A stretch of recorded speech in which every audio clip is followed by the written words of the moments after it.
नमस्कार। आप मेरे यानी शिवम के साथ सुन रहे हैं भारत की आवाज। इस पॉडकास्ट में आज मैं आपको बताने जा रहा हूं उस हिस्से के बारे में जहां चंद्रयान 3 लैंड करने वाला है।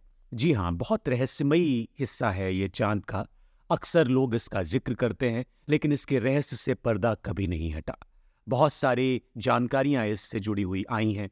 भारतीय अंतरिक्ष एजेंसी इसरो का चंद्रयान 3 अब से कुछ घंटों बाद यानी 23 अगस्त को शाम 5:30 बजे चंद्रमा के दक्षिणी ध्रुव पर उतरने वाला है।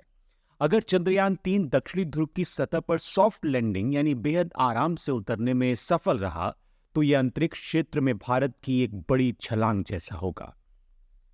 क्योंकि दुनिया का कोई भी मुल्क अब तक चांद के इस हिस्से पर सॉफ्ट लैंडिंग करने में कामयाब नहीं हो पाया। इसकी वजह से इस क्षेत्र की विशेष भौगोलिक पृष्ठभूमि भी काफी रहस्यमयी है। ये जगह चांद के उस हिस्से की तुलना में काफी अलग और रहस्यमयी है, जहां अब तक दुनिया भर के देशों की ओर से स्पेस मिशन भेजे गए। लोग ये कहते हैं और कई जानकारों के जरिए ये बताया गया है कि चांद का दक्षिणी ध्रुव बेहद खतरनाक है। चंद्रमा की ओर भेजे गए ज्यादातर मिशन चांद के भूमध्य रेखीय क्षेत्र में पहुंचे हैं, जहां की जमीन दक्षिणी ध्रुव की तुलना में सपाट है, सीधी है। वहीं चांद के दक्षिणी ध्रुव पर कई ज्वालामुखी हैं और यहाँ की जमीन बेहद ऊबड़ खाबड़ है। चंद्रयान 3 ने चांद की सतह की जो ताजा तस्वीरें भेजी हैं, उनमें भी गहरे गहरे गड्ढे और ऊबड़ खाबड़ जमीन नजर आती है। चांद का दक्षिणी ध्रुव करीब 2500 किलोमीटर चौड़ा और ये 8 किलोमीटर गहरा गड्ढे के किनारे बना हुआ है, जिसे सौर मंडल का सबसे पुराना इम्पैक्ट क्रेटर भी माना जाता है। इम्पैक्ट क्रेटर से मेरा मतलब है किसी ग्रह या उपग्रह में हुए उन गड्ढों को इम्पैक्ट क्रेटर कहते हैं, जो किसी बड़े उल्कापिंड या ग्रहों की टक्कर से बनते हैं। और एक और बात जो इस पूरे हिस्से के बारे में आपको जाननी चाहिए, वो ये कि अरबों सालों से ये जो हिस्सा है चांद का, वो अंधेरे में डूबा है। अमेरिकी अंतरिक्ष एजेंसी नासा के प्रोजेक्ट साइंटिस्ट नोहा पेट्रो ने इस जगह पर चंद्रमा 3 पहुंचने की अहमियत भी बयां की। वो कहते हैं कि ध्रुव पर उतरकर आप इस क्रेटर और इसकी अहमियत को समझना शुरू कर सकते हैं। नासा ये कहता है कि चंद्रमा के दक्षिणी ध्रुव पर सूर्य क्षितिज के नीचे या हल्का सा ऊपर रहता है। ऐसे में जितने दिन सूर्य की थोड़ी बहुत रोशनी दक्षिणी ध्रुव के पास पहुंचती है, उन दिनों में तापमान 54 डिग्री सेल्सियस पहुंच जाता है। लेकिन इस क्षेत्र में कई आसमान छूने वाले पर्वत और गहरे गड्ढे मौजूद हैं, जो रोशनी वाले दिनों में भी अंधेरे में डूबे रहते हैं। इनमें से एक पर्वत की ऊंचाई 7500 मीटर है। इन गड्ढों और पर्वतों की छांव में आने वाले हिस्सों में तापमान -203 डिग्री सेल्सियस से -243 डिग्री सेल्सियस तक पहुंच जाता है। अब एक और सवाल है कि दक्षिणी ध्रुव की ओर आखिर ये देश जा क्यों रहे हैं। इसका जवाब नासा ने दिया। नासा कहता है कि इस समय अत्याधुनिक सेंसर मौजूद हैं, लेकिन इस ऊबड़ खाबड़ जमीन और रोशनी से जुड़ी परिस्थितियों की वजह से चंद्रमा के दक्षिणी ध्रुव पर उतरे यान के लिए जमीनी परिस्थितियों का आकलन करना बड़ा कठिन है। इसके साथ ही कुछ सिस्टम्स बढ़ते और घटते तापमान की वजह से प्रभावित हो सकते हैं।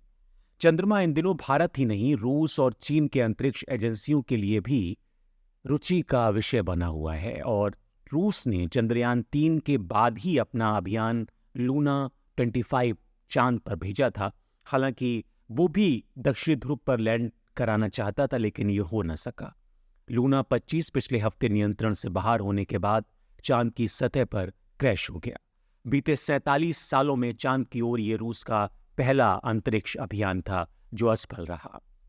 दरअसल पानी की खोज इस इलाके में एक बड़ी वजह है और इसकी वजह से लोग यहाँ जाना चाहते हैं। इसके साथ ही चीन भी आने वाले दिनों में चंद्रमा के लिए अपना अभियान शुरू करने जा रहा है। चीन का चांगे 4 साल 2019 में चंद्रमा की न दिखने वाली सतह पर उतर चुका है। भारत भी चंद्रयान 3 और चंद्रयान 4 के बाद साल 2026 में जापान के साथ मिलकर ज्वाइंट पोलर एक्सप्लोरेशन मिशन पर काम करेगा, जिसका मकसद चांद के अंधेरे में डूबे हिस्सों के बारे में जानकारी हासिल करना है। लेकिन सवाल ये है कि ये तमाम देश चंद्रमा के उस हिस्से तक पहुंचने की कोशिश क्यों कर रहे हैं, जहां पहुंचना काफी मुश्किल भी है और जोखिम भरा भी। विशेषज्ञ इसका जवाब देते हैं। वो ये कहते हैं कि इस रेस के पीछे तमाम वजूहात हैं और इसमें एक वजह है पानी की मौजूदगी। नासा के साइंटिस्ट यान लूनर रिकॉन्नेसेंस ऑर्बिटर की ओर से जुटाए गए आंकड़ों से ये इंडिकेशन मिलता है कि चंद्रमा पर मौजूद अंधेरे में डूबे गहरे गड्ढों में बर्फ मौजूद है। ये यान पिछले 14 सालों से चंद्रमा की परिक्रमा कर रहे हैं। बर्फ की उपलब्धता के आधार पर अनुमान ये लगाया जा रहा है कि इससे चांद पर इंसानों को भेजे जाने का रास्ता खुल सकता है। ग्रेविटी कम होने की वजह से चंद्रमा पर किसी तरह का वायुमंडल नहीं है। ऐसे में पानी सिर्फ ठोस या गैस की अवस्था में ही मौजूद हो सकता है और यही तलाशने की कोशिश में देश जुटे हैं। भारत का चंद्रयान 1 दुनिया में पहला लूनर मिशन था जिसने साल 2008 में चंद्रमा पर पानी की उपलब्धता का पता लगाया था। अमेरिकी यूनिवर्सिटी नोत्रे डेम में प्लेनेटरी जियोलॉजी के प्रोफेसर हैं क्लाइव नील। उन्होंने एक बड़ी महत्वपूर्ण बात की। वो कहते हैं कि अब तक ये बर्फ इस तरह दिखाई नहीं दी जिसे हासिल किया जा सके। दूसरे लफ्जों में अगर इसको कहा जाए तो क्या ये जल के स्रोत हैं जिनसे कम खर्च करके पानी हासिल किया जा सकता है। वैज्ञानिकों के लिए चांद पर पानी मिलने की संभावनाएं कई उम्मीदों को परवाज देती हैं, जन्म देती हैं। चंद्रमा के ठंडे ध्रुवीय क्षेत्र में सूरज के विकिरण से बचा हुआ बर्फीला पानी पिछले लाखों सालों में परत दर परत चढ़ता हुआ सतह पर बर्फ के रूप में पहुंच सकता है। अगर वैज्ञानिकों को इस तरह की बर्फ का नमूना मिलता है तो उन्हें हमारे सौर मंडल में पानी के इतिहास को समझने का मौका मिल जाएगा। यूरोपीय स्पेस एजेंसी के साथ काम करने वाली ब्रिटेन की ओपन यूनिवर्सिटी की प्लेनेटरी साइंटिस्ट सिमोन बार्बर ने बीबीसी को यह बताया, क्योंकि बीबीसी ने इस पर एक विस्तृत रिपोर्ट की है जिसका जिक्र मैं यहाँ करना चाहूँगा, बीबीसी का आभार और साभार व्यक्त करते हुए।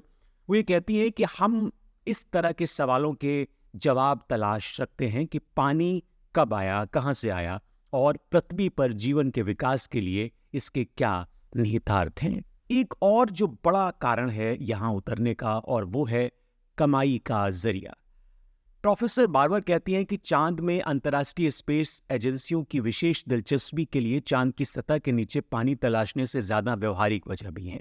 दुनिया के कई देश चंद्रमा पर इंसानों को भेजने की योजना बना रहे हैं, लेकिन अंतरिक्ष यात्रियों को चंद्रमा पर रहने के लिए पानी की जरूरत होगी और पृथ्वी से चंद्रमा तक पानी पहुंचाना एक बेहद महंगा सौदा है, क्योंकि पृथ्वी से 1 किलोग्राम सामान बाहर ले जाने की कीमत $1 मिलियन है, जो उठाना आसान नहीं। ऐसे में प्रति लीटर पानी की कीमत $1 मिलियन होगी जो चांद पर पहुंचाया जाएगा। अंतरिक्ष क्षेत्र में उतर रहे व्यवसायी निश्चित रूप से चंद्रमा की बर्फ को अंतरिक्ष यात्रियों को पानी उपलब्ध कराने के अवसर के रूप में देख रहे हैं। पानी के अणुओं को हाइड्रोजन और ऑक्सीजन परमाणुओं में तोड़ा जा सकता है, जिसका इस्तेमाल रॉकेट टॉर्पेडोस के रूप में किया जा सकता है। लेकिन सबसे पहले वैज्ञानिकों को यह जानना होगा कि चंद्रमा पर कितनी बर्फ है और वो किस रूप में है और क्या इसे कुशलतापूर्वक निकाला जा सकता है जिससे पानी बचाया जा सके। ये कई सारे सवाल हैं और यही कारण है जिसकी वजह से कई देश चंद्रमा के चांद के दक्षिणी ध्रुव पर उतरना चाहते हैं। जिस खूबसूरत चांद की हम बात करते हैं उसका एक सच ये भी है, एक रहस्य ये भी है जो दक्षिणी ध्रुव से जुड़ा हुआ है। उम्मीद करिए कि चंद्रयान 3 कुछ ऐसे सबूत, कुछ ऐसी आंकड़े जुटा सके जिससे चांद पर दक्षिणी ध्रुव पर पानी की उपलब्धता का पता चल सके।